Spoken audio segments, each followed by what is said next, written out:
નમસ્કાર દર્શક મિત્રો, સૌરાષ્ટ્રની અસ્મિતા ન્યૂઝમાં આપનું હાર્દિક સ્વાગત છે।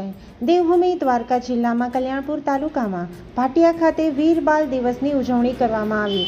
શીખ ધર્મના 10મા ગુરુ ગોવિંદસિંહજીના પુત્રો સાહિબજાદાઓના અદ્ભુત શૌર્ય અને બલિદાનની સ્મૃતિમાં દર વર્ષે 26મી ડિસેમ્બરના રોજ સમગ્ર દેશમાં વીર બાલ દિવસ તરીકે ઉજવવામાં આવે છે।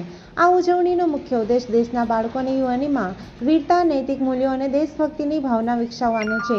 ગુજરાત સરકાર દ્વારા આ વર્ષે વીર બાલ દિવસની ઉજવણી રૂપે તારીખ 27 ડિસેમ્બર 2025 સુધી વિવિધ કાર્યક્રમોનું આયોજન કરવામાં આવ્યું છે। આ ઉપક્રમે દેવભૂમિ દ્વારકા જિલ્લામાં કલ્યાણપુર તાલુકામાં ભાટિયા ખાતે વીર બાલ દિવસની ઉજવણી કરવામાં આવી હતી। વીર બાલ દિવસના વિષયના અનુરૂપ વિદ્યાર્થીઓમાં સાહસ અને બલિદાનની ભાવના જાગૃત કરવા માટે વક્તૃત્વ સ્પર્ધા, વક્તવ્યો યોજાયા હતા।